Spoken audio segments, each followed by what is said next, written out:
GT Holidays, South India's #1 travel brand. You know you are special when you're with GT Holidays. பழைய நகையை கொடுத்து white 11 மந்த்ஸ்ல அதே அடைக்கு புது நகையை எடுத்துக்கோங்க. எக்ஸ்ட்ராவா ₹1 தர வேண்டாம். Magic old gold exchange. பீகார்ல வந்து எங்களுக்கு வாக்காளர் பட்டியல் எடுத்துட்டாங்க, லிஸ்ட்ல எங்க பேர் இல்ல, நாங்க இங்க தான் தமிழ்நாட்டுல தான் வாழ்ந்துட்டு இருக்கோம், அதுக்கான ப்ரூஃப் ஆதார் கார்டு இருக்கு, இந்த ஆவணமாக கொடுத்தால் தமிழ்நாட்டில் இருக்கின்ற தேர்தல் ஆணையம் அவர் பெயரை தமிழ்நாட்டு வாக்காளர் பட்டியலில் சேர்க்க வேண்டும் என்று தேர்தல் ஆணையம் உத்தரவிட்டிருக்கிறது. டிசம்பர் 9 ஜனவரி முதல் வாரத்திற்குள் ஒவ்வொரு மாவட்ட ஆட்சியர் அலுவலகத்திலும் எத்தனை பீகார் மக்கள் போய் நிக்கிறாங்கன்னு பாருங்க. திருப்பூர், கோயம்புத்தூர், சேலம், சென்னையில கூட பாருங்க எவ்வளவு சேர்க்கை நடக்குதுன்னு. நீங்கள் பீகாரில் SIRல் உங்கள் பெயர் விடுபட்டிருந்தால் நீங்கள் இங்க கொடுத்து வாக்காளர் பட்டியலில் சேர்த்துக் கொள்ள முடியும் அப்படின்னு சொல்றாங்க. அப்ப நீங்க இதை போய் எப்படி தடுப்பீங்க? நீதிமன்றமே தடுக்கலையே. இந்த 1.5 லட்சம் பேர் பீகாரிகளுக்கு வாக்கு கிடைச்சா அந்த பாராளுமன்ற தொகுதியை தீர்மானிக்கின்ற சக்தியாக பீகாரி மக்கள் இருக்க மாட்டாங்களா? ஒரு பக்கம் நீக்கிறது, ஒரு பக்கம் சேர்ப்பு. தேர்தல் ஆணையம் இது கிட்டத்தட்ட ஒரு பெரிய ரோல் பிளே பண்றாங்க.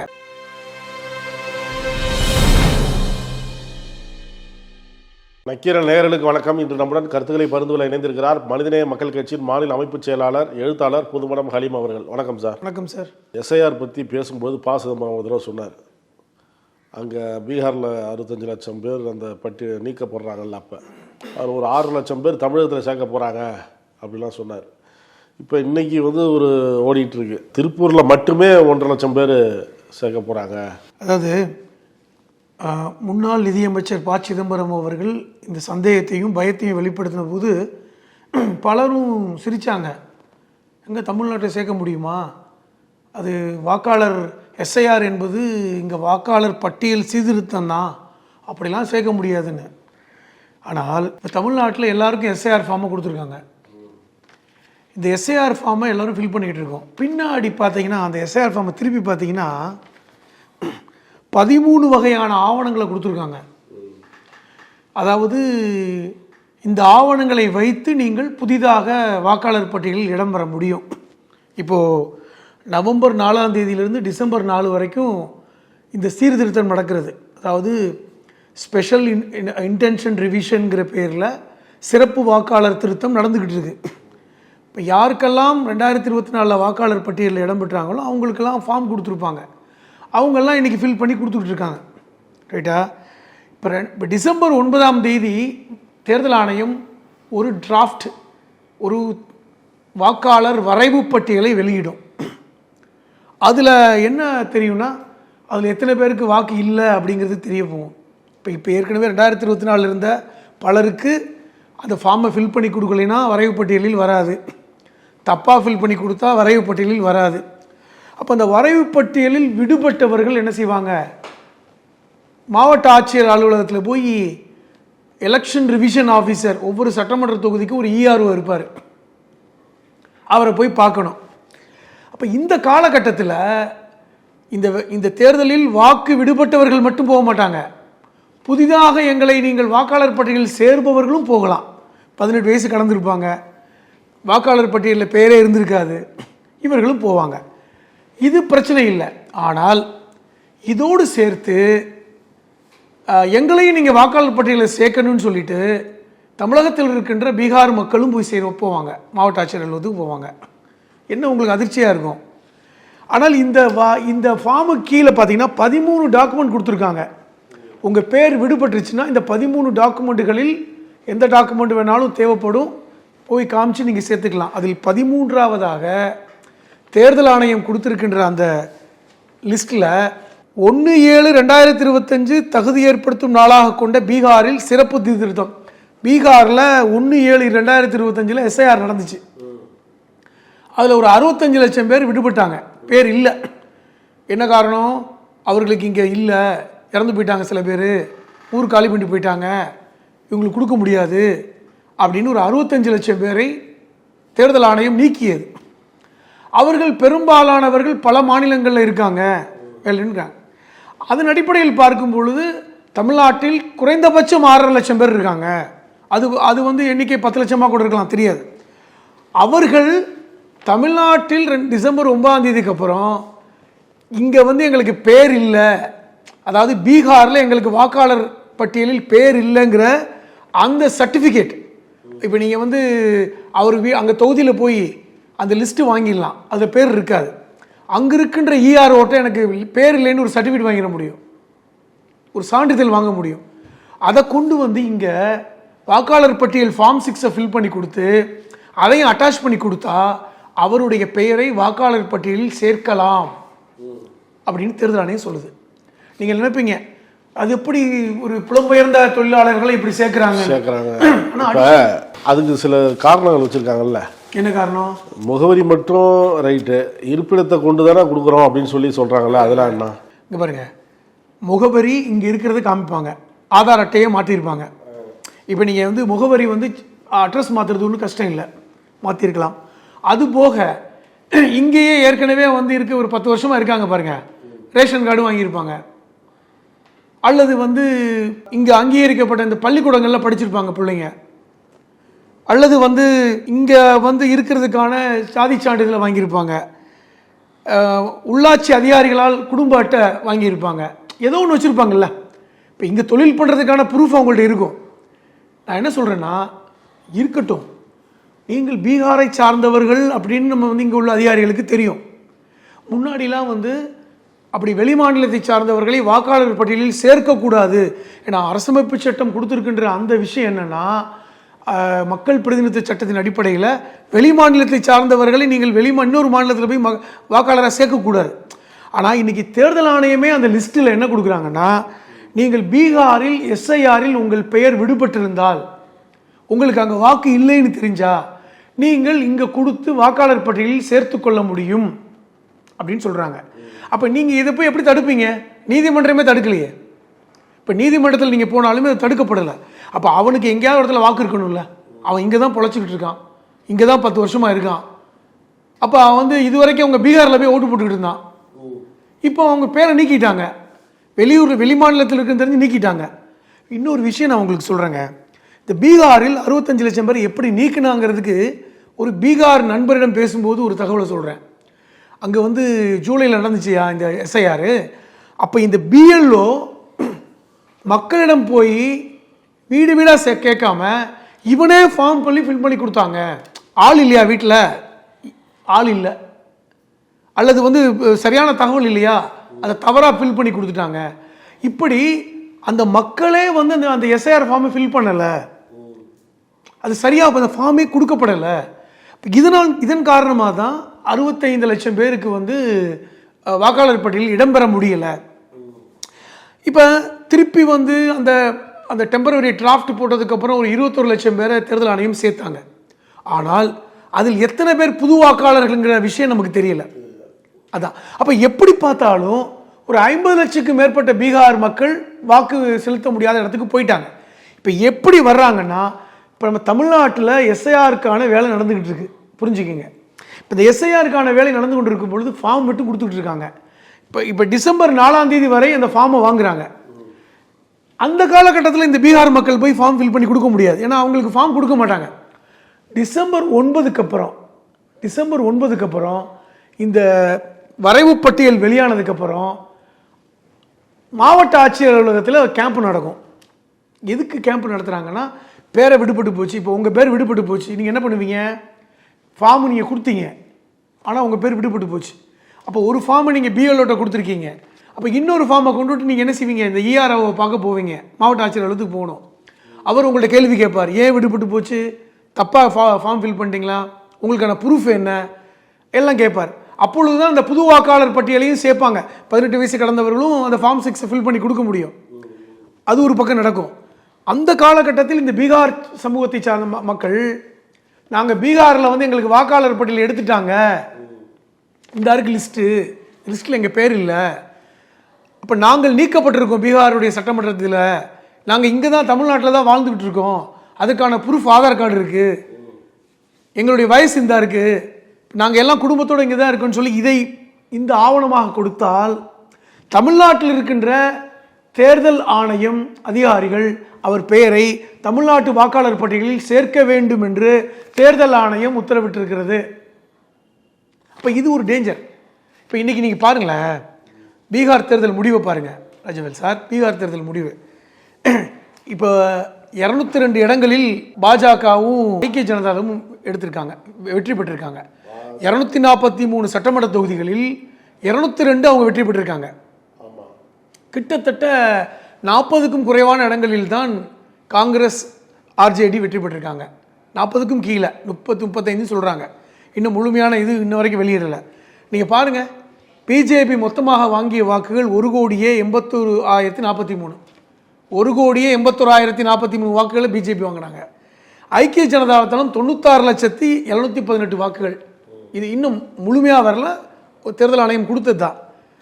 ஆனால் ஆர்ஜேடின்னு சொல்லக்கூடிய ராஷ்ட்ரிய ஜனதாதளம், அதாவது லல்லு பிரசாத் அதோட கட்சி, அவங்க வாங்கின வாக்குகள் 1,15,46,055 வாக்குகள். கிட்டத்தட்ட சிங்கிள் லார்ஜஸ்ட் பார்ட்டியில் அதிகமான வாக்குகள் அந்த கட்சி வாங்கினது தான். 23 விழுக்காடு வாங்கியிருக்காங்க. காங்கிரஸ் 43 லட்சம் வாக்குகள் வாங்கியிருக்காங்க. நான் என்ன சொல்கிறேன்னா, ஒட்டுமொத்தமாக என்டிஏ கூட்டணி வாங்கிய வாக்குகள் 2,33,00,000. இதே ஆர்ஜேடி காங்கிரஸ் கூட்டணி வாங்கிய வாக்குகள் 1,90,00,000. ஆனால் நீ நல்லா கவனிச்சு பார்க்கணும், ஆர்ஜேடி வந்து அதிக தொகுதியில் நின்றுச்சு. இல்லை, நான் இன்னொன்று கேட்குறேன். பாஜக நான் சொல்ல வேண்டிய விஷயம் அது இல்லை. 2020 இதே கூட்டணி தான் போட்டிக்கிட்டாங்க. அப்பொழுது என்டிஏ கூட்டணிக்கும் இந்த காங்கிரஸ் ஆர்ஜேடி கூட்டணிக்கும் மொத்த வாக்குகள் வித்தியாசம் எவ்வளோ தெரியுமா?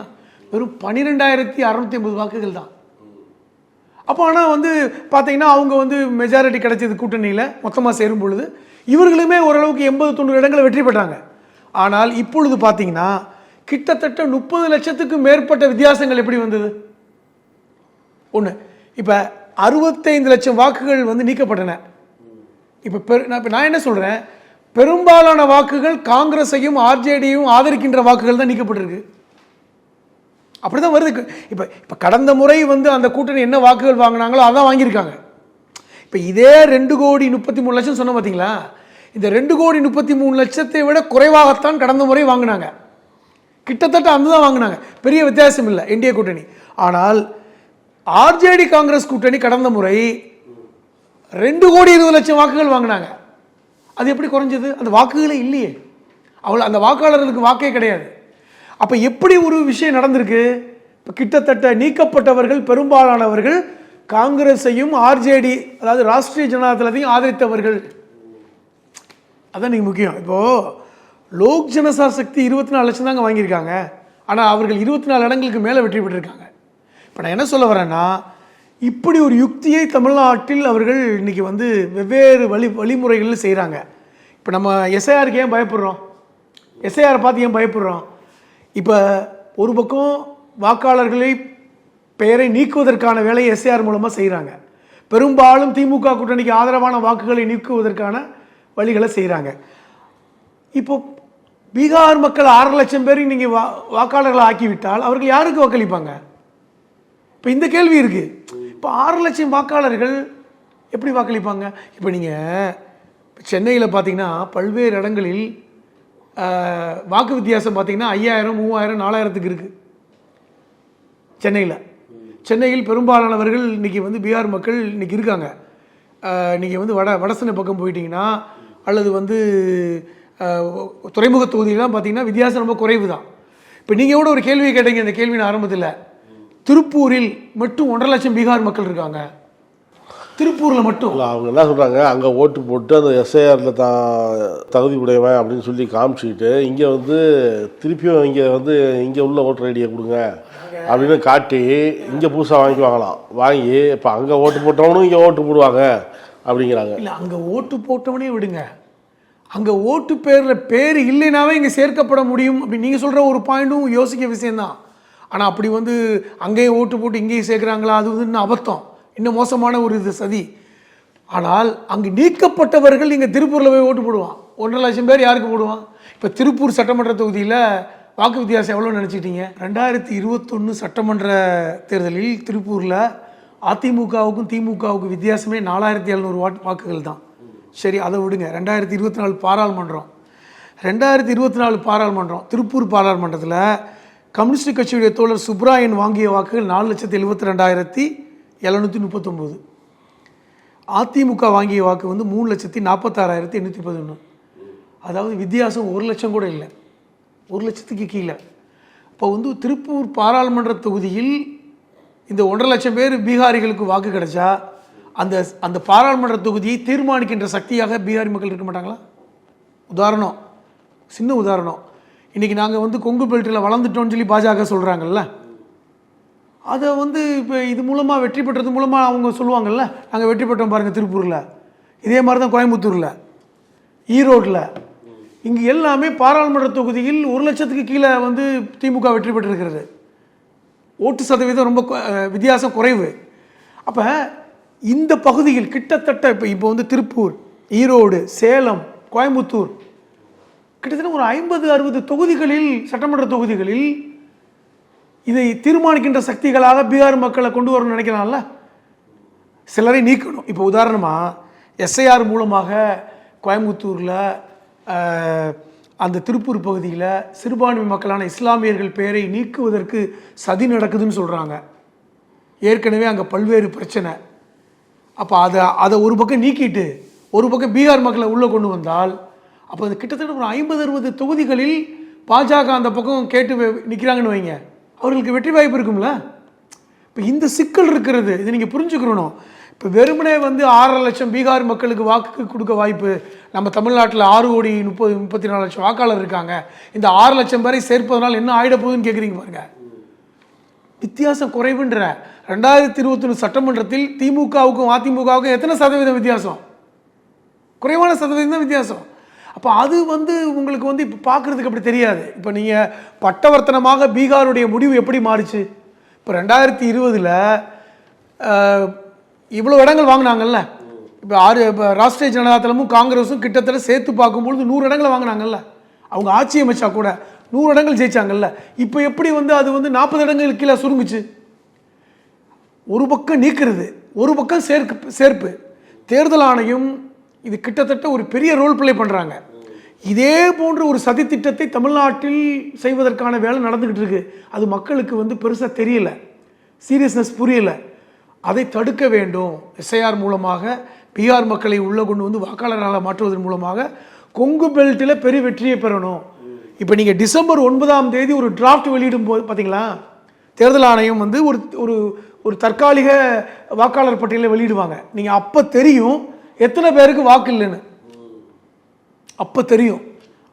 அப்பொழுது தான் இந்த சீரியஸ்னஸ் புரியும். டிசம்பர் 9 ஜனவரி முதல் வாரத்திற்குள் வாக்காளர் சேர்ப்பு நடக்கும்ல, அப்பொழுது ஒவ்வொரு மாவட்ட ஆட்சியர் அலுவலகத்திலும் எத்தனை பீகார் மக்கள் போய் நிற்கிறாங்கன்னு பாருங்க.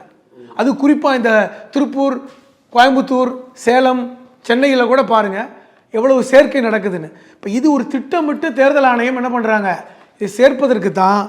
இந்த அப்ளிகேஷன் பின்னாடி பார்த்தா தெரியும், 13வது ஆவணமாக பீகாரில் உங்கள் வாக்காளர் பட்டியல் நீக்கப்பட்டிருந்தால் அதை ஒரு ஆவணமாக காண்பித்து புதிய வாக்காளர் பட்டியலில் சேர்க்க முடியும் என்பதுதான். இது ரொம்ப ஆபத்தானது. கோவை, ஈரோடு, திருப்பூருங்க. திருப்பூரில் 1.5 லட்சம் பேர் இருக்காங்க. கோயம்புத்தூரில் எப்படி பார்த்தாலும் வந்து நெருக்கி வந்து ஒரு 50,000-60,000 பேர் இப்போ தான் சொல்கிறாங்க. ஈரோட்டில், சென்னையிலேயே வந்து கிட்டத்தட்ட பார்த்தீங்கன்னா ஒரு 20,000-25,000 பேர் இருக்காங்க, கூடவே இருக்காங்கன்னு சொல்கிறாங்க. அதுவும் குறிப்பாக வந்து துறைமுகம் தொகுதியில் வந்து 15,000 பேர் இருக்காங்கன்னு சொல்கிறாங்க தொகுதியில் மட்டும். இப்போ இவர்களெல்லாம் வந்து கிட்டத்தட்ட ஒரு 60-70 சட்டமன்ற தொகுதிகளில் வெற்றியை தீர்மானிக்கக்கூடிய சக்தியாக மாற்றப்படுகிறார்கள் என்பதுதான் முக்கியம். அது எவ்வளோ பெரிய ஆபத்தானது என்பதை உங்களுக்கு டிசம்பருக்கு அப்புறம் தெரியும். இந்த தேர்தல் முழு விவரம் அந்த பட்டியல் பிப்ரவரியில் வந்ததுக்கப்புறம் தெரியும். தேர்தல் முடிவு வந்தப்புறம் கூட தெரிஞ்சு நம்ம பிரயோஜனம் இல்லை. அதை முன்னாடியே தடுக்க வேண்டும் என்பது முக்கியமான நம்முடைய பார்வை. இந்த தேர்தல் தோல்வி காங்கிரஸுக்கு மிகப்பெரிய அதிர்ச்சி. அந்த ராகுல் காந்தியே சொல்கிறார், இந்த முடிவு வந்து அதிர்ச்சி அளிக்கிறது அப்படின்லாம் சொல்லி. காங்கிரஸ் வீழ்ச்சிக்கு என்ன காரணம்? தொடர்ந்து தோல்விங்கிறாங்க. அந்த காங்கிரஸ்லேயும் ராகுல் காந்தி பதவியேற்றதுக்கு அப்புறம் நடக்கிற தேர்தலில் பெரும்பாலான தேர்தல்கள் தோல்வியில் தான் சொல்லுவேன். இப்போ நான் இதை 3 விதமாக பிரிக்கிறேன். நீங்கள் சொன்ன மாதிரி 2014 பாஜக ஆட்சிக்கு வந்ததுக்கப்புறம் அவங்களுக்கு ஏன் தொடர்ச்சியாக வெற்றி கிடைக்குதுன்னு சொல்லி ஆரம்பத்தில் புரியலை. அதுக்கப்புறம் மகாராஷ்டிரா சட்டமன்றத்தில், பாராளுமன்றத்தில் வந்து பெரிய அளவில் வெற்றி பெறலை.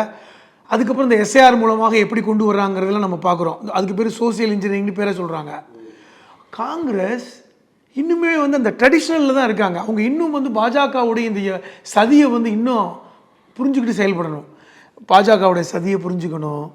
எந்த அளவுக்கு வந்து அவன் வந்து இது இந்த அளவுக்கு மோசமாக சதி பண்ணுறான். எப்பொழுது வந்து ஞானேஷ்குமார் வந்து தேர்தல் ஆணையராக தலைமை தேர்தல் வந்தாரோ அது நீங்கள் பாருங்கள், அவர் ஞானேஷ்குமார் தேர்தல் ஆணையராக வந்ததுக்கப்புறம் இந்த எஸ்ஐஆரை வந்து அமுல்படுத்தினதுக்கப்புறம் இந்த மாநில முடிவுகள் ஹரியானாலேருந்து பாருங்கள், ஹரியானா முடிவுகளை பாருங்கள், மகாராஷ்டிரா முடிவுகளை பாருங்கள், பீகாருடைய முடிவுகளை பாருங்கள், இந்த 3 சட்டமன்ற தேர்தலில் எப்படி முடிவுகள் மாறியது. அப்போ இந்த எஸ்ஐஆரை எப்படி பயன்படுத்தி பண்ணுறாங்க. இப்போ காங்கிரஸ் இன்னும் இந்த விஷயத்தை வந்து தெளிவாக புரிஞ்சுக்கணும். இவங்க வந்து இந்த அளவுக்கு வந்து இப்போ ராகுல் காந்தி விளக்குறார், ராகுல் காந்தி ஒரு பக்கம் புரிஞ்சுக்கிறார். ராகுல் காந்தி தான் வந்து இந்தியாவிலே வந்து இப்படி ஒரு ஓட்டு திருட்டு நடக்குது அப்படிங்கிறத வெளிப்படுத்தியவர் ராகுல் காந்தி தான், அதில் மாற்றுக்கருத்தே கிடையாது. இன்னும் சொல்லப்போனால் இது வந்து வாக்கு திருட்டு மூலமாகத்தான் ஆட்சி அமைக்கிறார்கள்ங்கிற இடத்துக்கு ராகுல் காந்தியுடைய பிரச்சாரம் தான் முன்னிறுத்தப்பட்டது. ஆனால் இந்த பாஜகவுடைய இந்த தகுடுதத்தம், இந்த பாஜகவுடைய இந்த சூழ்ச்சி, அதை எதிர்கொள்வதற்கு என்ன பிளான் வச்சுருக்கீங்க? நீங்கள் சொல்கிறீங்க அவன் சூழ்ச்சி பண்ணுறான், அவன் வந்து மோசடி பண்ணுறான், ஆனால் இந்த மோசடியை தடுப்பதற்கு நமக்கு என்ன ஆயுதம் இருக்குது? நம்ம வெறுமனே நீதிமன்றம் போகிறோம், நீதிமன்றம் நமக்கு நல்லா தெரியுது, நீதிபதிகளை பொறுத்து அந்த ஹியரிங் மாறுது, நீதிமன்ற தீர்ப்பு மாறுது. அவங்க வந்து தேர்தல் ஆணையத்தை ஒரு நீதிபதி திட்டுறாருன்னா இன்னொரு நீதிபதி வந்து பாராட்டுறாரு. எஸ்ஐஆர் என்ன தப்புன்னு கேட்குறாங்க, சில நீதிபதிகள் வந்து எஸ்ஐஆர் என்ன செஞ்சு என்ன தப்பு இருக்குன்னு கேட்குறாங்க. அப்போ நீதிமன்றமே வந்து பார்த்திங்கன்னா ஒரு நம்பகத்தன்மை வந்து ஒரு 50 விழுக்காடு குறைஞ்சி போன ஒரு இடம். நம்ம திருப்பி நீதிமன்றம் தான் போகிறோம். ஆனால் இதை தடுப்பதற்கான யுக்தி என்ன, களத்தில் என்ன யுக்தி? இப்போது தமிழ்நாட்டில் எடுத்துக்கிங்களேன், தமிழ்நாட்டில் நம்ம எதுக்குறோம் எஸ்ஐஆரை, ஆனால் எஸ்ஐஆரை சரியாக நடத்தணும்னு சொல்லி திமுக தலைமையிலான அரசு வந்து முயற்சி பண்ணுறாங்க. இப்போ வந்து பிடிஓ போகிறாருன்னா பக்கத்தில் பிஎல்ஓ போகிறாங்க, அந்த திமுகவோட ஏஜென்ட் போகிறாங்க, சரியான நபர்களுக்கு வந்து கொடுக்கணும்னு சொல்கிறாங்க. நம்ம அந்த ஃபார்மை எப்படி சரியாக ஃபில் பண்ணணும்னு சொல்லி கொடுக்குறோம், யாரும் ஃபார்மை ஃபில் பண்ணாமல் விட்டுறக்கூடாதுன்னு சொல்கிறோம். இந்த வேலையை செய்கிறோம்ல. இப்போ பீகாரில் 65 லட்சம் பேர் வந்து ஃபார்மை தப்பாக ஃபில் பண்ணிட்டாங்களா? பார்த்து சார், 65 லட்சம் பேர் தப்பாக ஃபில் பண்ணிட்டாங்களா? இல்லை அதில் தான் சந்தேகம் ஏற்படுது. இல்லைங்க, அங்கே உள்ள பீகாரிகளே சொல்கிறாங்க எங்களுக்கு ஃபார்மே கொண்டாந்து கொடுக்காம பிஎல்ஓவே ஃபில் பண்ணிக்கிட்டாங்க. காங்கிரஸ் ஆர்ஜேடி ஓட்டுன்னு தெரிஞ்சு நிற்கலாங்களா, இல்லை வேறு எதாவது காரணம் வச்சு நிற்கலாங்களா? அதாவது இந்த எஸ்ஐஆரை பற்றி வந்து புரிதல் வந்து களத்தில் இருக்க மக்களுக்கு யாருக்கும் தெரியல, அது ரீச் ஆகலை.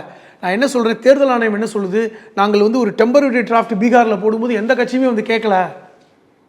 இப்போ நம்ம டிசம்பர் 9ஆம் தேதி தமிழ்நாட்டில் அந்த வரைவு பட்டியல் வெளியாகுதுல்ல, இப்போ நம்ம எதிர்பார்த்துக்கிட்டு இருக்கோம். அந்த வரைவு பட்டியலில் பேர் இருக்கான்னு ஒவ்வொரு தமிழ்நாட்டு குடிமகனும் பார்த்துக்கிட்டு இருக்கான்.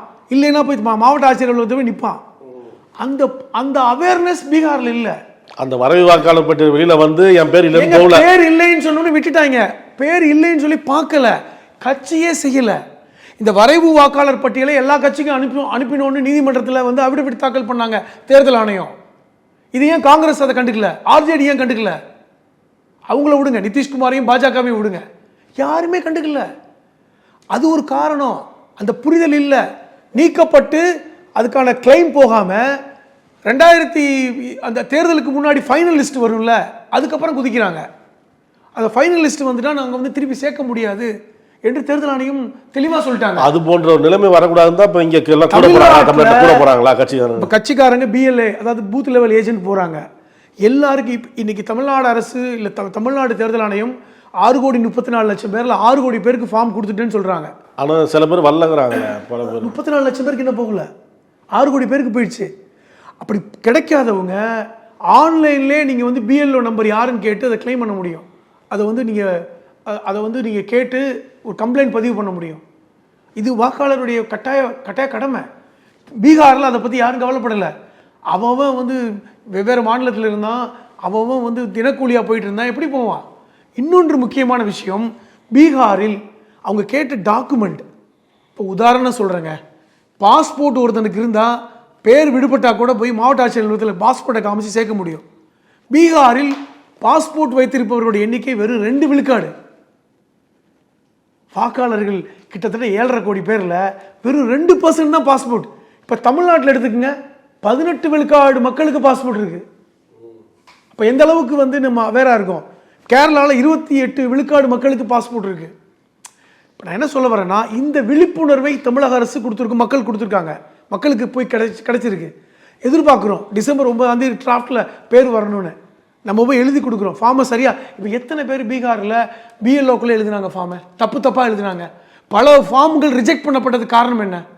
ஏன்னா பிஎல்ஓக்குள்ளே எழுதி கொண்டு போய் கொடுத்துட்டாங்கன்னு ஒரு கம்ப்ளைண்ட் சொல்கிறாங்க. இப்போ இதெல்லாம் தடுக்கப்பட்டிருக்கிறது. இந்த விழிப்புணர்வு தமிழ்நாடு மக்களுக்கு இருக்குது. டிசம்பரில் முக்கியமான வேலை என்னென்னா, உங்கள் பேரை பார்க்கணும், நீங்கள் தான் பார்க்கணும். பார்த்துட்டு இருக்க எல்லா வியூவர்ஸுக்கும் சொல்கிறேன், உங்கள் பேர் வாக்காளர் பட்டியலில் இல்லை என்றால் இருக்குதான் முதல்ல பாருங்கள். இல்லைன்னா மாவட்ட ஆட்சியர் அலுவலகத்தில் இருக்கின்ற இஆர்ஓ, எலெக்ஷன் ரிவிஷன் ஆஃபீஸர், ஒவ்வொரு சட்டமன்ற தொகுதிக்கும் ஒரு இஆர்ஓ தான். தமிழ்நாட்டில் 234 இஆர்ஓஸ் இருக்காங்க. அந்த இஆர்ஓ தான் போய் பார்க்கணும். அங்கே ஒரு கேம்ப் போட்டிருப்பாங்க. அவர்களை சந்தித்து என் பேர் வரைவு வாக்காளர் பட்டியல் வரலை, நான் ஃபார்ம் ஃபில் பண்ணி கொடுத்துருக்கேன் அப்படி என்று சொன்னால் அவர்கள் அதற்கான காரணத்தை கொடுப்பாங்க. நீங்கள் அதற்கான ஆவணத்தை கொடுத்து சேர்க்கணும். இதை கட்டாயம் ஒவ்வொரு குடும்பத்தினர் செஞ்சால் மட்டும்தான் நீங்கள் பேர் வரும். அப்போ நம்ம 6,34,00,000 வாக்காளர்களும் விடுபடக்கூடாது. பீகாரில் மாதிரி 65 லட்சம் பேருக்கு வாக்கு இல்லாமல் இங்கே ஒரு 50 லட்சம் பேருக்கு போயிடக்கூடாதுன்னா நம்ம தான் கண்கொத்தி பாம்பாக இருந்து சேர்க்கணும். இந்த விழிப்புணர்வை அரசு கொடுத்துக்கிட்டே இருக்காங்க. இன்றைக்கி தமிழ்நாட்டில் இருக்கின்ற கிட்டத்தட்ட 68,000 பூத்துகள், சுமார் நான் சொல்கிறேன் 68,000 பூத்துகளிலும் இந்த பூத் லெவல் ஏஜென்ட் வேலை பண்ணிகிட்டு இருக்காங்க. ஒவ்வொரு பூத்துக்கும் 1000 to 1400 வாக்குகள் இருக்கின்றன. இதை கட்டாயம் நம்ம செஞ்சாதான் வாக்காளர் லிஸ்ட்டில் பேர் வரும்.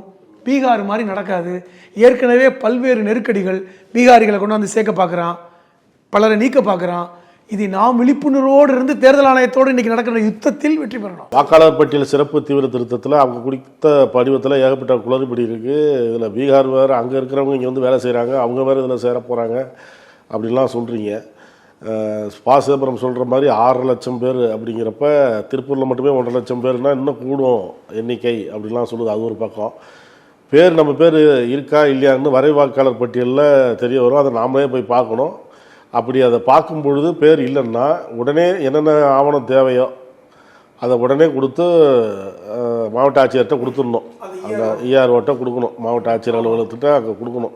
கொடுத்தா தான் உடனடியாக பேர் சேர்க்கப்படும். கொஞ்சம் அலட்சியமாக விட்டாலும் வாக்காளர் பட்டியலில் பேர் இருக்காது, ஓட்டு போட முடியாது. இந்த நிலைமை ஏற்படும். ஓட்டு போட முடியவில்லை என்றால் உங்கள் குடியுரிமை கேள்விக்குறியாக்கப்படும். ஓட்டுரிமை இல்லை என்றால் குடியுரிமை இல்லை. அதுதான் அடிப்படை. அதை புரிஞ்சுக்கணும். இப்போ வெறும் ஓட்டுரிமை மட்டும் இல்லை, குடியுரிமையும் தொடர்புடையது. அப்படி தான் ஆவணங்கள் சொல்லுது. ஒரு ஆவணம் 9வது ஆவணம் பாருங்கள், என்ஆர்சியில் உங்கள் பேர் இருந்தால் நீங்கள் இந்த எஸ்ஐஆரில் கலந்துக்க தேவையில்லைன்னு. என்ஆர்சி என்பது நேஷனல் ரிஜிஸ்டர் ஆஃப் சிட்டிசன்ஷிப், ஏற்கனவே அஸ்ஸாமில் அமுல்படுத்திட்டாங்க. அப்போ இது எதோட தொடர்புடையதுங்கிறது தேர்தல் ஆணையமே வெளிப்படுத்திட்டாங்க. அப்போ வெறும் இது வந்து வாக்காளர் பட்டியல் மட்டுமல்ல, நம்முடைய குடியுரிமை சார்ந்த பட்டியல். அதனால் இது ஒவ்வொரு தமிழ் மக்களும், தமிழ்நாட்டை சார்ந்தவர்களும் நம்முடைய பெயர் வாக்காளர் பட்டியலில் இருக்குதாங்கிற பார்ப்பதும், இல்லை என்றால் அதை சேர்ப்பதற்கான வேலையை செய்வதும் கட்டாய கடமை என்பது புரிஞ்சுக்கணும். கருத்துக்களை பார்த்து நன்றி. நக்கீரன் டிவிக்கு சப்ஸ்கிரைப் செய்யுங்கள். உங்கள் ஆதரவே எங்கள் பலம். ஆசிரியர்களுக்கு நண்பனாகவும் மாணவர்களுக்கு ஆசானாகவும் திகழும் தேர்வு வழிகாட்டி. ஒவ்வொரு பாடத்திற்கும் அனுபவமிக்க ஆசிரியர்களின் துல்லியமான தெளிவான விடைகள். CNC இருக்கு, தேர்வு பயம் எதற்கு? இது தீரன் பப்ளிஷிங் ஹவுஸ் விற்பனை வெளியீடு.